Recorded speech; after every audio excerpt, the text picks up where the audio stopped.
देखो इससे 12 number bag में डाल दो, ठीक है सर। जिसमें साला वीडियो बंद है। हम सुबह होते ही इसका चालान लेकर कोर्ट जाएंगे और कल ही अपील करके हम इसकी हो सकता सजा इससे दिला दें। इसका जजमेंट कल ही हो जाना चाहिए। चाहे नाश्ता तुम लोग कुछ कर लेना, इससे भी कुछ खिला पिला देना। तब तक नहा धो के मैं तैयार होता हूँ, समझ गए ना? ऑल राइट, कड़ी नजर रखना।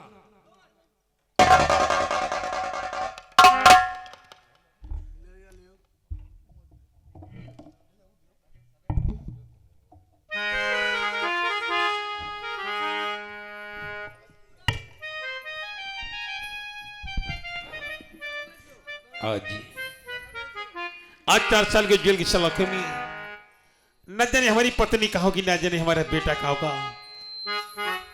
आज मेरे बेटे की याद आ रही है, आज मेरी पत्नी की याद आ रही है।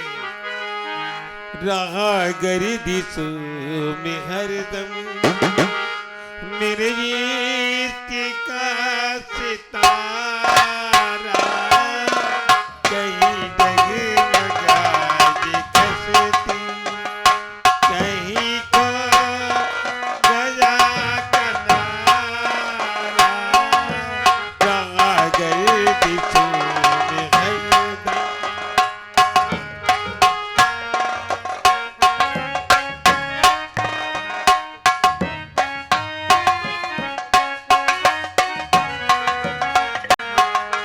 ये हमारी बदनसीबी, ये लेकिन तैयारी का है।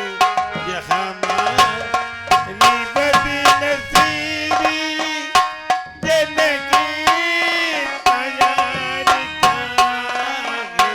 ओ कदम कदम पे जीते मैं कदम कदम पे हारा, कहाँ गए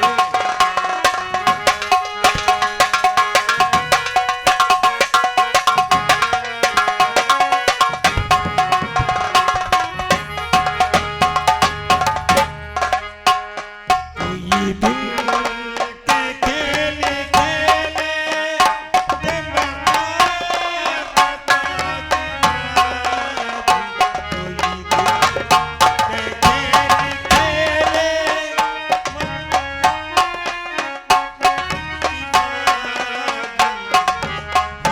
हम हो गए मुसीबे, जो होना पता हमारा, कहाँ गए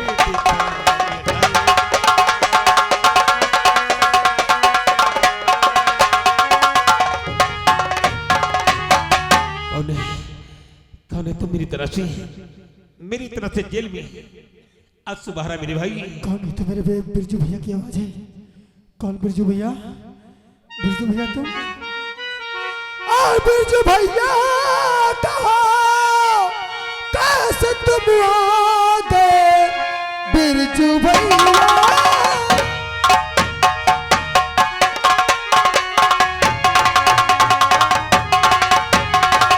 बिरजू भैया कहो कैसे तुम आते, किसी लिए निर्णयों से जारी हुआ। आखिर कुछ तो कहो भैया, कुछ तो कहो, किस लिए निर्णयों से जारी हुआ।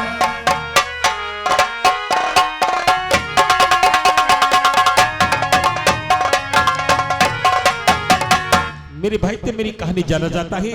हाँ मेरे भाई। मेरी सच्चाई जानना चाहता है। आखिर मैं क्यों जेल में रो रहा हूँ? हाँ मेरे भाई। तो सुन मेरे भाई, मेरे साथ क्या हुआ? तो क्या ककू कुन्ना चाहता कका, क्या ककू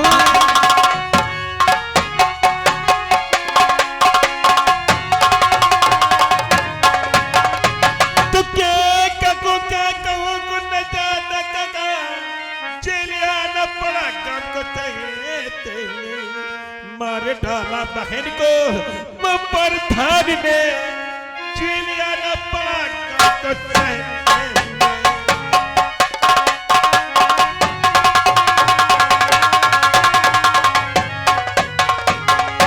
मेरे भाई प्रधान कोटेदार ने मिलकर हमारी बहन को मार डाला और खून के छोटे जामे और दरिंदों ने मुझे जेल करा दिया। हमारी उम्र के सजा हो गई। आज 4 साल हो गए जेल में। आज मेरी पत्नी की मुझे याद आ गई। मेरी पत्नी की साल में होगी, उसे कौन खिलाता होगा, मेरे परिवार का कौन कमाता होगा। मेरे भाई इसलिए रो रहा हूं मेरे भाई। आप ही की तरह मेरी भी कहानी है। मेरे भी पिता भोला देशमुख प्रधान के वहां काम करते थे, लेकिन जब उनकी हवेली काम करने में गया, वो मुझसे गैर कानूनी काम करवाना चाहता था। जब मैंने उनकी बातों को इनकार कर दिया, देशमुख प्रधान ने मेरे बाबू का बेमौत गोली से मार दिया। मैं अपने बापू की लाश लेकर थाने इंसाफ मांगने गया, लेकिन वो थाना पूरा रुपयों से बिक गया भैया। और लोगों ने मुझे इतना मारा, उन लोगों ने मुझे इतना मारा कि मेरे बापू का केस में उल्टा ही मुझे जेल करवा दिया भैया। जब तक कोटेदार प्रधान जैसे खोखा दरिंदे रहेंगे, हमारे गांव का यह हाल होगा मेरे भाई। मेरे गांव का यह हाल होगा। लेकिन मेरे भाई मैं क्या करूं? मेरे पास सिर्फ आंसू बहाने के सिवा और क्या बचा है? क्योंकि आपकी बहन की इज्जत लूटी गई है, आपके साथ अत्याचार हुआ है, मेरे बापू को बेमौत मारा गया है। अगर हम लोग इसी तरीके से जेल में खून के आंसू बहाते रहेंगे तो देशमुख प्रधान और राम सिंह कोटेदार का इस गांव पे अत्याचार बढ़ता रहेगा। मेरे भाई आप ही कोई उपाय निकालो भैया। जब जब धरती पर पाप हुआ है, एक न दिन का बिना जरूर है मेरे भाई। रात्रि के 12 बज रहे हैं। इस वक्त सारे कैदी कुछ सिपाही भी जेल में सो रहे हैं। हाँ मेरे भाई। सुन मेरे भाई, मैं तुझे एक बात बताता हूँ। क्या बात है मेरे भाई? मैं तुझे रात है जेल से भागना चाहती की रात।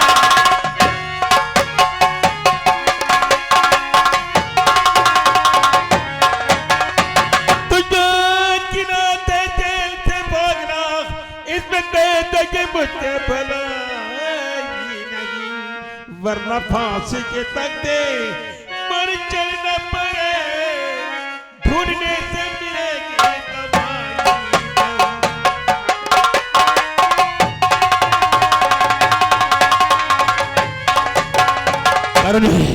मौका अच्छा चुना, सब दोनों निकल चले।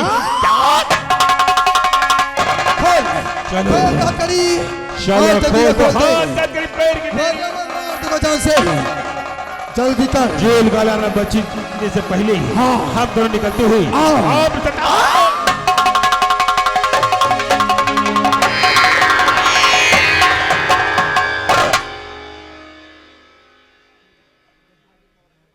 अरे झुमका गिरा रे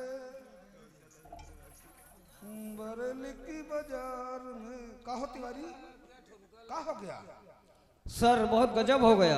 अरे तो हमारी जिंदगी में अच्छा होता ही कब है? हाँ? कभी कभी खाने पर बैठो और पता लगता है कि इंदारा गांव में प्रोग्राम हो रहा था, वहां मारपीट हो गया है, दंगा हो गया है। फोर्थ लेके पहुंचो वरना कुछ गड़बड़ हो गया तो सुबह जवाब देते नहीं बनेगा। खाना छोड़ो, फोर्थ लेके इंदारा गांव पहुंचो। जब वहां पहुंच जाते हैं ना, और जो हमें पिए पाए मिल जाता है, कसम से बहुत मारते उसे कि तुम्हारी वजह से हमारा खाना छूट गया। अरे पीना है थोड़ी बहुत, पी के घर में आराम से खा के सो जाओ, तुम यहाँ दंगा कर रहे हो। और कभी कभी तो हमें अपनी बीवी के सामने शर्मिंदा होना पड़ता है। वो क्यों सर? ड्यूटी से क्वार्टर पहुंचो तो देखो कि साहिबाइन का मुंह फूला हुआ है, वो मुंह बनाकर साइड में बैठी है। उनसे कहो कि देखो थोड़ा पानी ले आओ, हमें पानी पीना है। तो कभी कभी तो कहते हैं नौकरों से मंगा लो, और कभी कभी कहते हैं कि देखो अपने हाथ से उठाकर पी लो, फ्रिज पानी लगा है। तो हम समझ जाते हैं महारानी आज हमसे नाराज है। क्यों नहीं सर? तो प्यार से पूछो कि क्या हो गया, क्या बात है, तबीयत तो ठीक है? तो कहते हैं तुमने हमसे परसों वादा किया था कि हम बनारसी साड़ी तुम्हें लेकर दे देंगे। है ना? जी सर। तो कहते यार ड्यूटी के चक्कर में भूल गए। तो कहते हैं ठीक है तुम चुपचाप बैठी रहो, हम सुबह होते ही तुम्हें बनारसी साड़ी दिला देंगे। तो कभी कभी तो वो भी कहते कि हम बीबी को समझाना बहुत कठिन काम है यार, है ना? जी सर। वो क्या बता रहे थे तुम? सर करण और बिरजू भाग गए। अरे वो साला पी पा के खड़ा है क्या? सर आप ही ने तो कहा था कि इनको चाय नाश्ता दे देना। जैसे मैंने गेट खोला चाय नाश्ता देने के लिए, वो हमें धक्के देकर निकल गए सर। अगर वो यहाँ से निकल गए तो उनके साथ में समझ लो हमारी तुम्हारी वर्दी उतर जाएगी। वो भी साले तेल लगा के वो किस तरफ गए हैं? सर वो चंबल की ओर गए हैं। तो खड़े खड़े मेरा मुंह क्या देखता उनका पीछा। क्या नहीं सर?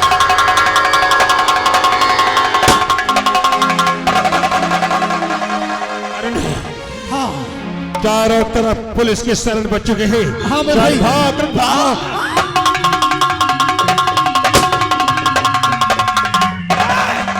ये हमारे हाथ में बंद जाने न जा। ठीक है सर।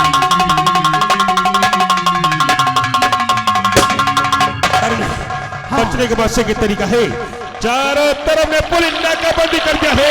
और सामने पहाड़ी दिखाई पड़ रही है। चल पहाड़ी से नदी में कूद जाते हैं। आप बताओ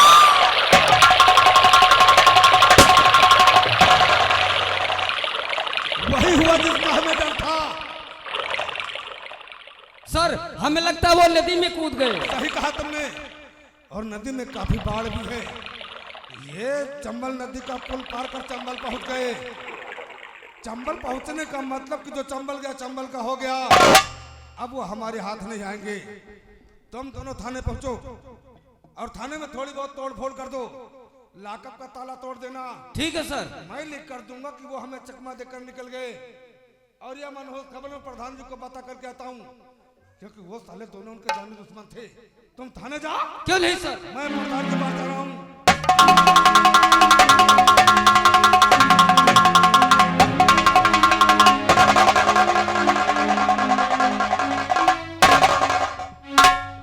शंकर क्या बात है भाई? प्रधान जी हंसो हंसो। आखिर क्या हुआ? हंसो कोटेदार जी हंसो। प्रधान जी प्रधान जी क्या है? कोटेदार जी क्या है? रो क्यों क्या हुआ? रो। सर क्या बात, बहुत परेशान नजर आ रहे हो। सब गड़बड़ हो गया प्रधान। क्या हुआ? वो जो तुम्हारे दोनों जाने दुश्मन थे ना, कौन? बिरजू और करण। क्या मर गए क्या? अरे मर जाते तो अच्छा था। तो क्या हुआ? वो साले लाकअप से भाग गए। क्या भाग गए? हाँ करण बिजू भाग कियो। अब प्रधान कियो, कहाँ गयो? कोटेदार कियो, दरोगा कियो, ऊपर कियो। हाँ करण बिजू भाग कियो। क्या बाबा काले काले घोड़ो, लंबे लंबे घोड़ो, मन ने इन्हीं आंखों से देखा है बाबा करण बिजू को भागते हुए। मुनीम, हाँ ये बता क्या तूने उन दोनों को सच में भाग देखा? अरे बाबा सच में देखा करण बिजू को मन ने। हाँ लंबे लंबे घोड़ो, काले काले घोड़ो, मन ने इन्हीं आंखों से देखा बाबा करण बिजू को। पर ये बता हाँ, तूने उन दोनों को कहाँ भागते देखा है? टीवी पर। टीवी पर देखा। ताला देखो कोई का साला जले पानी में खेलता है। तो प्रधान जी क्या है? मैं सोच रहा था कुछ दिनों के लिए अपना ट्रांसफर करा लूं क्या? कैसी बात करते हो? जब तक मैं हूँ तुम्हारा बाल पकड़ नहीं सकता। अरे सबसे बड़ी समस्या तो ये हो गई है कि वो साले तुमने भाग कर चंबल पहुंच गए हैं। अगर चंबल पहुंच गए हैं तो जिंदा वापस नहीं आएंगे, मेरा वादा है। मैं भी यही चाहता हूँ। वो प्रधान जी क्या है? मैं थोड़ा जल्दी में हूँ। क्यों? क्योंकि मुझे कुछ बोल लिखा पढ़ी करना है ना, नहीं तो मेरी वर्दी तो लफड़े में आ जाएगी। जाओ लिखा पढ़ी करो, जाओ। अच्छा कोटेदार जी अब मैं चलता हूँ, फिर मुलाकात होगी तो बात करूंगा। ये तुम्हारा देसी मुर्गा और मेरे आरस की बोतल ना जाने कब खुलेगी यार। अच्छा हम चलते हैं। कोटेदार, तुम्हारा दोस्त कहर सिंह चंबल में रहता है। जाओ उससे बता दो जहां भी करण बिरजू हो पकड़ के मेरे हवाले करे जाओ। प्रधान जी क्या है? थप्पड़ खिया दियो। थप्पड़ तेरे पड़ा, बुरा मुझे भी लगा, लेकिन मैं क्या करूं, अधिकारी है। ये थप्पड़ का जवाब समय आने पे देना, समझे? आओ।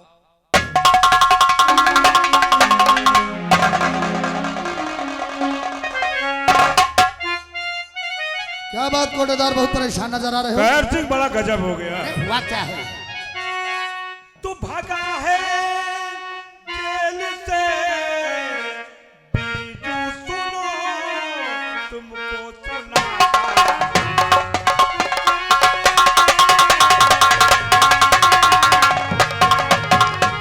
भागा है जेल से बीजू, सुनो तुमको सुनाता हूँ। और धड़कता दिल मेरा, धड़ धड़ के हकीकत सब बताता।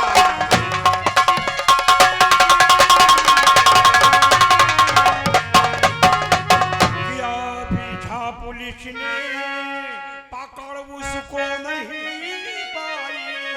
वो आया है इसी चम्मल में, सुनो सच सच बता।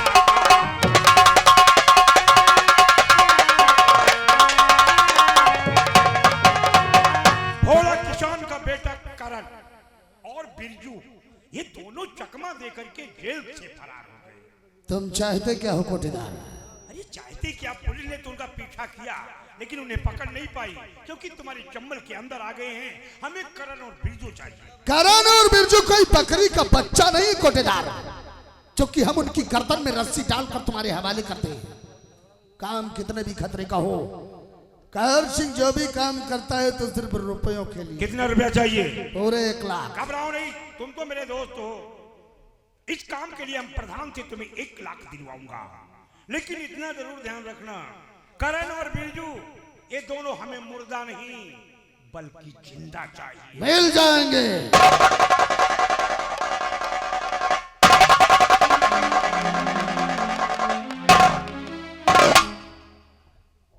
करण,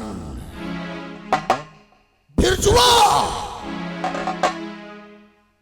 ये दोनों साले दुश्मन है, दुश्मन। ये वही करण है जो हमारे हाथों से हमारा शिकार छीना था। उसी दिन मैंने कहा था कि जब हमारी और तेरी मुलाकात होगी उसी दिन मैं तेरी मौत मुकर्रर करूंगा। मौका अच्छा है, अगर तुम दोनों सालों भाग कर चंबल को आए हो तो चंबल के राजा कहर सिंह के हाथों नहीं बच सकोगे। चंबल का चप्पा चप्पा छान डालूंगा, ढूंढ निकालूंगा सालों को। तुम्हारी मौत होगी तो हमारे हाथों होगी।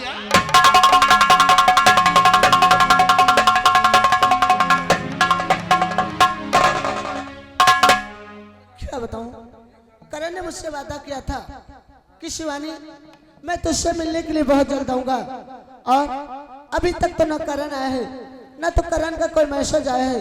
अब आज मुझे करण की बहुत याद सता रही है। ए करण, क्या तुम मुझे भूल गए जब तुम मुझसे मिलने के लिए नहीं आते हो? तुम्हारी याद ना मुझे बहुत सताती है। ए करण, आओ ना। ए करण, हो आजा आजा, हो आजा आजा पिया, अब तो आजा आजा आजा पिया, अब तो आजा। देख तो कैसी हालत हुई है, आजा आजा पिया, अब तो आजा। देख तो कैसी हालत हुई है।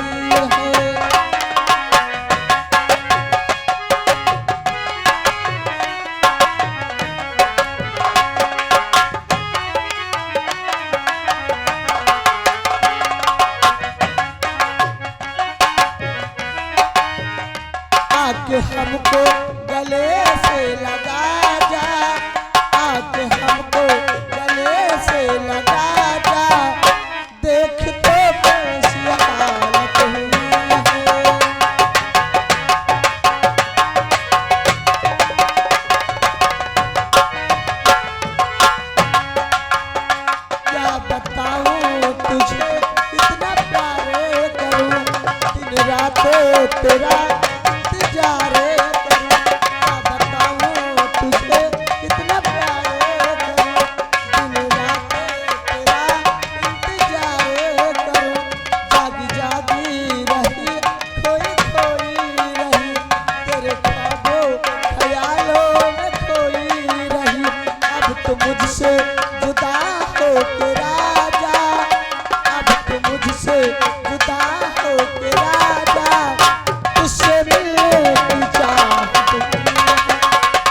अजीब लड़की है, ड्यूटी से आने में थोड़ा लेट क्या हो गया, जमीन पे बिस्तर लगा के सो गई। शिवानी,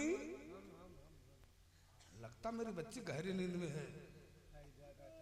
और ये क्या है? बेटा पढ़ना अच्छी बात है, पर ये नहीं कि बिस्तर पे कापी किताबें होनी चाहिए। सोने से पहले किताबें हटा दी जाती है। और साले दोनों के दोनों नौकर गायब हैं, कहीं ना कहीं खाने पीने के जुगाड़ में लगे होंगे। चलो मैं ही उठा के रख देता हूं।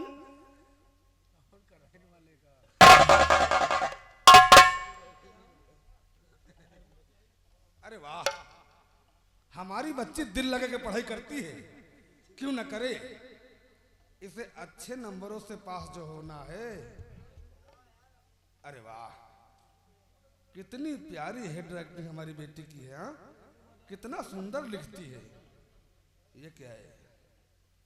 मेरे प्यारे करण, जब से मैंने तुम्हें मेले में देखा है, मैंने तुम्हें अपना जीवन साथी समझ लिया है।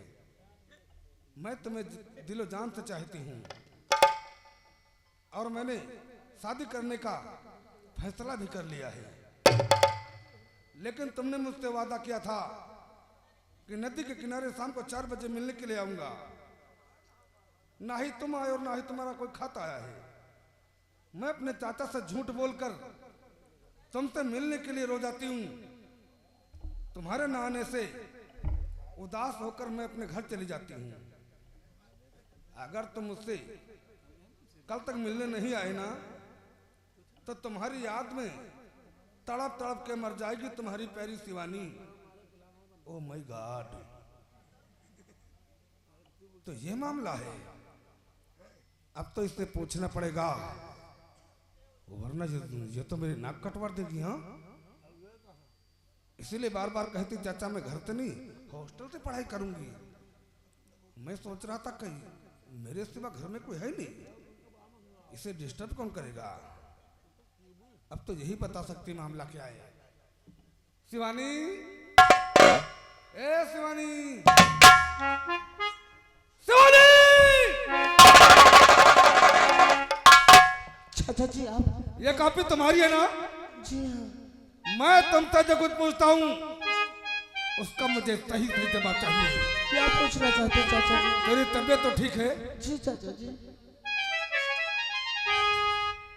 कई दिनों देख रहा हूँ, ना ही तुम मेरे साथ खाने पर आती है, और जब भी मैं तुमसे कुछ पूछना चाहता हूँ कोई ना कोई बहाना करके मेरे सामने से हट जाती है। इसलिए मेरी हर बात का तुम्हें जवाब देना होगा। चेहरा क्यों गमगीन है, बतला दे मुझसे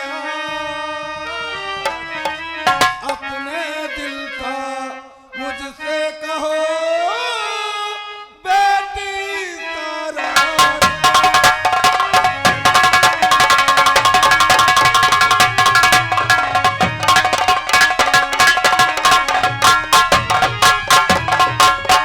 साफ साफ मुझसे कहो अपने दिल का।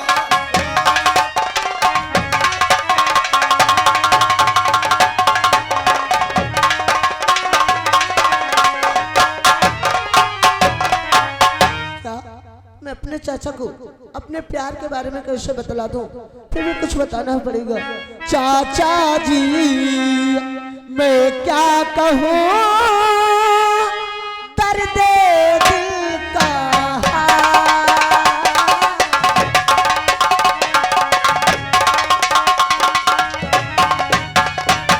चाचा जी मैं क्या कहूँ, दर्द दिल का हाल प्यार करन से मैं करूँ। क्या क्या क्या? हाँ चाचा जी, करण से बहुत प्यार करती हूँ चाचा जी। प्यार करण से मैं करूँ, यही है दिल का